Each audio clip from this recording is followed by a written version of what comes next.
Hi everyone. आज हम जो डिस्कस करने लगे हैं बच्चों, वो आपके एग्जाम में बहुत क्रूशियल रोल प्ले करता है। कैसे रोल प्ले करता है क्रूशियल? बच्चे बड़े कंफ्यूज रहते हैं यार कि एक्सपेंस इनकर हो गया, एक्सपेंस किसने इनकर किया, किसने बियर किया। ठीक है, तो बच्चों आप घबराओ मत, कुछ नहीं, कोई टेंशन नहीं है। मैं आपको जो जो बातें बताता जाऊंगा बस नोट करते जाना और देखना वो सारी दिक्कतें, सारी तकलीफें खत्म हो जाएंगी। मैं एक एक एग्जाम्पल लूंगा। जो हमने अभी क्या करना है, डिसोल्यूशन ऑफ पार्टनरशिप फॉर्म में हम जो बात करने लगे हैं अभी, कि जो एक्सपेंसेस हो रहे हैं डिसोल्यूशन पे, जो खर्चा हो रहा है वो कौन बियर कर रहा है, कौन पे कर रहा है, कौन रीइंबर्स कर रहा है एंड सो। ठीक है, तो हम एक एक पॉइंट को पिक करेंगे और एक एक पॉइंट से हम अपनी ट्रांजैक्शंस को कवर करेंगे जनरल एंट्रीज में। सो कहते हैं treatment of realisation expenses, pass journal entries. सबसे पहला आया रियलाइजेशन एक्सपेंसेस वर 10,000। सबसे पहली बात, आप जो बुक्स ऑफ अकाउंट्स क्लोज कर रहे हो ना रियलाइजेशन अकाउंट की, ये पार्टनर के हिसाब से नहीं बना रहे हो, ये फर्म के लिए बना रहे हो। तो जहां फर्म को फर्क पड़ेगा, जहां फर्म को अफेक्ट होगा, वहीं एंट्री आएगी। आप अभी देखोगे जब मैं पॉइंट नंबर 6 पे आऊंगा, आप कहोगे सर यहां पर तो आपने क्या किया, क्यों किया, वो हम डिस्कस करेंगे। ठीक है, सबसे पहली एंट्री आई आपकी रियलाइजेशन एक्सपेंसेस वर 10,000। बड़ी सिंपल एंट्री है। आप जब जनरल कोई भी एक्सपेंस पे करते हो, क्या करते हो, एक्सपेंस को डेबिट करते हो, कैश या बैंक को क्रेडिट करते हो। तो यहाँ क्या करोगे, यहाँ सारी एंट्री किससे चलनी है, मैंने पहले भी बताया था अपने पिछले लेक्चर में, सारी एंट्रीज करनी है रियलाइजेशन अकाउंट के थ्रू। तो रियलाइजेशन एक्सपेंसेस वर 10,000, इसका मतलब रियलाइजेशन एक्सपेंसेस हुए। एक्सपेंसेस नहीं लिखना, रियलाइजेशन अकाउंट लिखना। क्या लिखोगे, realisation account debit to bank account. इसका मतलब ये जो 10,000 रुपए हैं ये किसने खर्चे, ये किसने भार उठाया, ये फर्म ने भार उठाया। आपने सिंपल सी एंट्री कर दी, realisation account debit to bank account. यहां क्या बोल दोगे, being expenses on realisation paid by the firm. खत्म हो गया। दूसरा, realisation expenses of 5,000 were paid by, किसने पे किए, बाय टी ने पे किए, पार्टनर ने पे किए। यार सीधी सी बात है, जब फर्म ने पे करे थे तुमने एंट्री कर दी रियलाइजेशन टू बैंक। अब क्या करोगे, बैंक की जगह कौन आ जाएगा, बैंक की जगह कंसर्न पार्टनर आ जाएगा। तो सेकेंड एंट्री क्या करोगे, सेकेंड एंट्री में फिर रियलाइजेशन अकाउंट डेबिट होगा ही होगा। क्यों, क्योंकि आप क्या पे कर रहे हो, एक्सपेंस। और आप कौन हो यहां, आप फर्म नहीं हो, आप हो पार्टनर। तो क्या आ जाएगा, टू तीज कैपिटल अकाउंट। ठीक है, कितना अमाउंट है, 5,000। तो जब फर्म ने पे किया तो रिलेशन टू बैंक, जब पार्टनर ने पे किया, मैं बर्डन बियर करने की बात नहीं कर रहा, अभी आ रहा हूं। और जब पार्टनर ने पे किया तो relation to partners capital account. Third, realisation expenses of 6,000, 6,000 paid by the firm on behalf of partner. ठीक है, अब पार्टनर के बिहाफ पे करे, हम जब किसी के लिए बिहाफ पे पे करते हैं तो उसे वापस लेते हैं ना। तो यहां रियलाइजेशन अकाउंट को डेबिट मत कर देना, क्योंकि फर्म ने अपने लिए नहीं पे किए, फर्म ने पे किए हैं पार्टनर के बिहाफ पे। सो जब भी हम किसी के लिए कोई काम करते हैं, भैया मैंने किसी के लिए पे करे, मैं उससे लूंगा ना। तो क्या करोगे, रियलाइजेशन अकाउंट को नहीं करोगे डेबिट, किसको करोगे, जिसके बिहाफ पे किया। क्या एंट्री पास करोगे, एम्स कैपिटल अकाउंट डेबिट, ठीक है, टू बैंक अकाउंट। क्योंकि यहां पर जो खर्चा है 6,000 का बच्चों, वो है फर्म ने पे किया एम के बिहाफ पे, और एम से वापस लेगी तो बर्डन, भार कौन उठाएगा। अभी सुन लो, जो भार उठाएगा, अगर फर्म भार उठाएगी, वर्ड क्या मिलेगा, बॉर्न। ये मैं लिख रहा हूं, इस वर्ड को अभी डिक्शनरी में लिख लो। वर्ड क्या मिलेगा, बॉर्न। बॉर्न का मतलब होता है उसका बर्डन उठाना। तो जो बर्डन उठाएगा, मैं ये नहीं कह रहा पे कौन कर रहा है, जो बर्डन उठाएगा उसका अकाउंट डेबिट होगा। अगर फर्म बर्डन उठाएगी तो रिलेशन अकाउंट डेबिट होगा, क्योंकि फर्म का है रिलेशन अकाउंट। और अगर पार्टनर बर्डन उठाएगा तो पार्टनर का कैपिटल अकाउंट डेबिट होगा। फोर्थ पे आते हैं, P a partner was paid remuneration including expenses of 30,000 to carry out dissolution of firm. P को फर्म ने कितने दिए, 30,000, और एक्चुअल एक्सपेंसेस कितने हुए, 12,000। ये तो वही बात हो गई, आपने अपने पापा से कहा पापा मुझे ना टूर पे जाना है स्कूल से। कहाँ जाना है? हिमाचल। तो मुझे एक काम करो पापा 30,000 दे दो। पापा ने कहा ये ले 30,000 ले ले, आपने ले लिया। अब पापा ने जो 30,000 दे दिया आपको, पापा ने कहा देख तेरे ज्यादा खर्च होंगे तो मैं तुझसे मांगूंगा, तुझे दूंगा नहीं, और तेरे कम खर्च होंगे तो तुझे वापस नहीं लूंगा तेरे से। मतलब मैं तेरे को 30,000 दे दिए, सपोज तेरा खर्चा होता है 25,000, मैं 5,000 वापस नहीं लूंगा। मुझे तेरे एक्चुअल एक्सपेंसेस से कोई मतलब नहीं है, मैंने एक बार तेरे को 30 दे दिए तो दे दिए। इसका मतलब क्या हुआ? फर्म ने पार्टनर को कहा भैया तुम डिसोल्यूशन करो, और सारा खर्चा भी दे दिया, रेम्युनरेशन भी दे दिया 30,000 का। पार्टनर ने एक्चुअल एक्सपेंसेस कितने किए? 12,000। सर हमें 12,000 से मतलब नहीं है, एंट्री कितने से होगी? एंट्री होगी 30,000 से। क्यों? क्योंकि पापा वाला एग्जांपल याद करो, पापा ने आपको दे दिए 30,000, जाओ घूम आओ, टूर पे हो आओ स्कूल से, है ना। आप फिर पापा ने कहा मैं और ना दूंगा ना वापस लूंगा, ये 30,000 फिक्स है। तो इसका मतलब जब आप फोर्थ एंट्री पास करोगे, फोर्थ एंट्री में आप क्या एंट्री पास करोगे? Realisation account debit, realisation account debit to concern partner. कौन पार्टनर है? पी। P's capital account. कितने से? एक्चुअल एक्सपेंसेस नहीं देखने, कितने से? ये आप करोगे 30,000 से। दोबारा फिर सुन लो, जब एक फर्म पार्टनर को पैसे दे देती है ना बेटा, फर्म कहती है भाई मैं तो फ्री हो गई, अब जो खर्चा करना पार्टनर करेगा, जो डिसोल्यूशन करना पार्टनर करेगा, फर्म को कोई मतलब नहीं है। तो एंट्री होगी रिलेशन रुपीज कैपिटल 30,000। अब फिफ्थ एंट्री देखो बच्चों बड़े ध्यान से। फिफ्थ एंट्री, उसके बाद मैं आगे कंटिन्यू करूंगा। फिफ्थ एंट्री क्या है? Dissolution expenses were 8,000। अच्छा, out of the said expenses 2,000 were to be borne by the firm. ओहो, borne by the firm and the balance by our partner. आप अपने फ्रेंड के साथ गए खाना खाने, लंच करने, वहां पर खर्चा आया 500 का, आपके फ्रेंड ने दे दिए, लेकिन आपने शेयर कैसे करने? आधे आधे, 50% आपके, 50% आपके फ्रेंड के।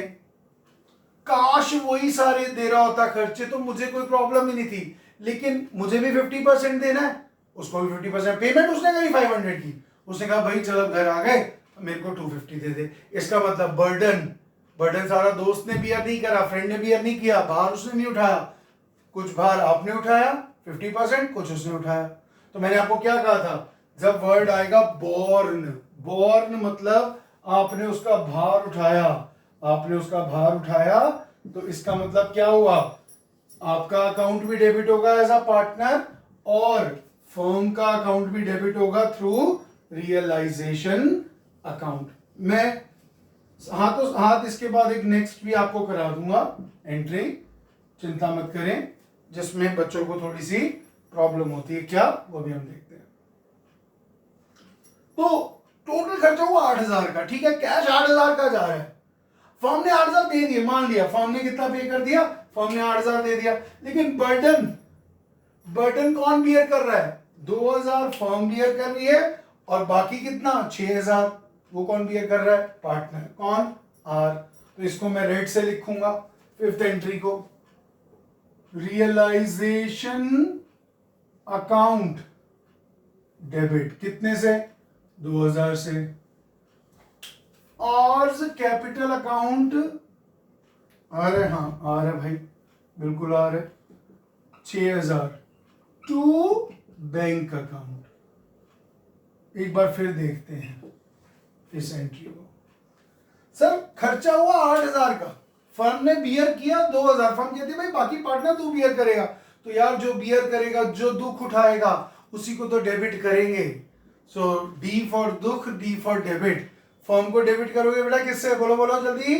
फर्म को डेबिट करोगे रिलेशन अकाउंट से, पार्टनर को डेबिट करोगे उसके नाम से जितना उसे पे किया, और बैंक अकाउंट को आप क्या कर दोगे? क्रेडिट। अभी रुको, अभी मैं ब्रेक नहीं दे रहा हूं, रुको अभी सुनो।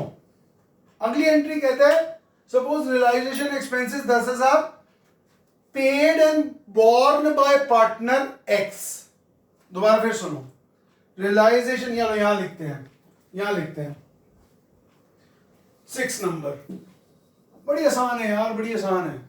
हम जो भी एंट्री पास कर रहे हैं ना यार, जो भी खर्चे रिकॉर्ड कर रहे हैं, ये खर्चे तो प्रॉब्लम करते हैं। इनकम आए तो कितना अच्छा लगता है ना। तो देखो मैंने कहा realisation expenses of ₹10,000 paid and borne bye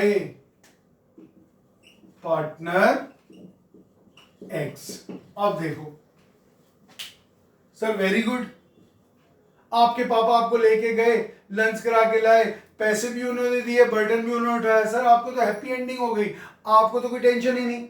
अब यहां पर पे भी किसने किए? पार्टनर ने। और बियर भी किसने किए? पार्टनर ने। इसका मतलब यहां पर कोई भी एंट्री पास नहीं होगी। No entry. अनिल कपूर वाली मूवी नहीं, नो एंट्री मतलब यहां पर कोई एंट्री पास नहीं होगी। पूछो दोबारा क्यों? यार फर्म को तो कोई फर्क ही नहीं पड़ा ना, पार्टनर ने बियर किए, पार्टनर ने पे किए, तो भैया वेरी गुड, फर्म के ऊपर कोई भार ही नहीं आया। ठीक है, तो 6 हो गई हैं। अब हम कंटिन्यू करते हैं रिमेनिंग एंट्री से। आइए आ जाओ भाई, 3 एंट्रियां और रहेगी बढ़िया सी, देखना। कहता है D a partner is paid remuneration of 45,000 for firms resolution. Very good. Realisation expenses 18,000 were paid by the firm. ओहो, फर्म ने पार्टनर को भी पैसे दे दिए और फर्म ने खुद भी खर्चा कर लिया। ये तो वही बात हो गई, पापा के साथ आप गए, आपने भी खर्च किया जो आपको पापा ने दे रखा था और पापा ने भी खर्च किया, तो इम्पैक्ट तो दोनों का आएगा। और दोनों का इम्पैक्ट किससे आएगा? दोनों का इम्पैक्ट रियलाइजेशन से आएगा। आपको पता है जब फर्म पार्टनर को रेम्युनरेशन देती है तो फर्म के लिए खर्चा है, ऑल एक्सपेंसेस डेबिट, लेकिन कौन सा अकाउंट? Realisation account. तो आपके पास 7th में 2 एंट्रीज होंगी। क्या? First entry realisation account debit 2, हमने उसको रेम्युनरेशन दिया कितना? डी पार्टनर को 2 डीज कैपिटल अकाउंट 45,000। ये तो हो गई जी पार्टनर को रेम्युनरेशन देने की। उसके बाद फर्म ने भी खर्चा किया, याद करो फर्स्ट एंट्री कर दी ना रियलाइजेशन 10,000 की, वही। और सेकेंड एंट्री फर्म की कर दो, realisation account debit to bank account. Amount कितना आ गया? अमाउंट आ गया बच्चों आपका, ये कितना आ गया? 18,000। ठीक है, चलो 2 एंट्री हो गई, क्योंकि यहाँ दोनों में फर्म का खर्चा हुआ है, पार्टनर ने तो बियर ही नहीं किया ना यार। अगर पार्टनर बियर कर लेता तो बात ही क्या थी। ठीक है, realisation expenses 50,000 were to be borne by partner P, however it was paid by H another partner.